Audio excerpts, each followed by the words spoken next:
میرے ہوٹل سے جانے والا راستہ ہے حرم کی طرف، وہاں تھوڑا سا پہلے تو کاٹ خیر لے جاتی ہے وہاں پہ، اور جہاں سے آگے آپ کو جانا پڑتا ہے وہ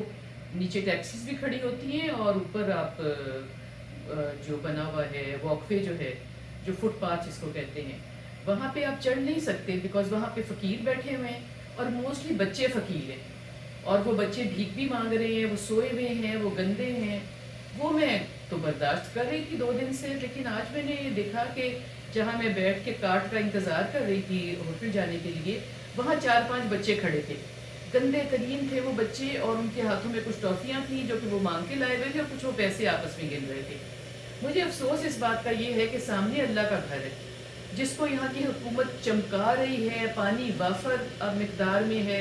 صفیں بچھی ہوئی ہیں، ٹھنڈا ہے سارا، لوگ انجوائے کر رہے ہیں، لوگ بڑے خوش ہیں، سعودی حکومت کو بہت دعائیں دے رہی ہیں کہ انہوں نے اتنا اچھا انتظام کیا، 24 گھنٹے صفائی ہو رہی ہے اور خوشبو آ رہی ہے، اور مزید کنسٹرکشن ہو رہی ہے اس کو بڑا کرنے کے لیے، تو بہت ان کا شکریہ۔ مگر یہ جو بچے ہیں، جو ان کے اپنے یہاں پہ رہنے والے بچے ہیں، جو ان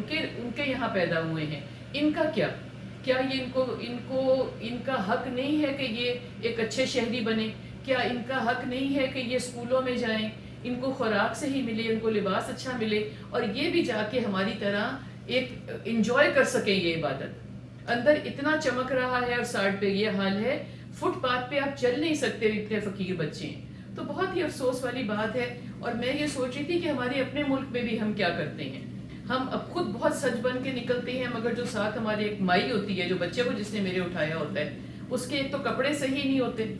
اور اس کو کہ دور ہم بٹھا دیتے ہیں، اس کا ہم خیال بھی نہیں کرتے ان کے گھروں میں کیا ہو رہا ہے، ہم جو تنخواہ دے رہے ہیں ان سے ان کے گھر نہیں چل رہے۔ ایگزیکٹلی یہاں پہ یہی حال ہے، ہم تو چلو دور رہتے ہیں،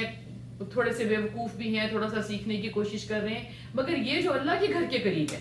یہ جو دنیا میں ان کا اتنا نام ہے، یہاں بہت زیادہ افسوس والی بات ہے۔ ان بچوں کو دیکھ کے مجھے بہت تکلیف ہوئی کہ ہمارے ہاں جیسے فقیر ہیں ویسے ہی یہ ہاتھ پھیلا رہے ہیں۔ صفائی والے جو ہیں، جو یونیفارم پہن کے ہزاروں کی تعداد میں پھر رہے ہیں، میرا یہ خیال تھا کہ یہ ویل پیڈ ہے، مگر وہ بھی جگہ جگہ کھڑے ہو کے کبھی آپ سے کھانا مانگ رہے ہوتے ہیں، کبھی پیسے مانگ رہے ہوتے ہیں، کبھی گھر والوں کی بات آپ کو بتا رہے ہیں، تو بہت زیادہ افسوس کا مقام ہے۔ دعا کریں کہ اللہ کرے ہم بھی ٹھیک ہو جائیں، اللہ کرے یہ سارے ٹھیک ہو جائیں، اس لیے کہ جو عبادت ہے یہ بھی عبادت ہے، ان کا خیال کرنا بھی ایک عبادت ہے۔ یہاں پہ آ کے اگر وہ ہر کسی کو روک روک کے پیسے مانگ رہے ہیں تو یہ بہت زیادہ افسوس والی بات ہے۔ اللہ ہمیں توفیق دے کہ ہم اس ڈسپیرٹی میں سے نکل جائیں، جو ہم زکوٰۃ خیرات دیتے ہیں اللہ کرے ہم طریقے سے دے سکیں، تاکہ ہمارے جو بھائی ہیں، جو جن کے پاس کم ہے، وہ ہمارے برابر آ کے کھڑے ہو سکیں، اور اس عبادت کو ضرور یاد رکھیں۔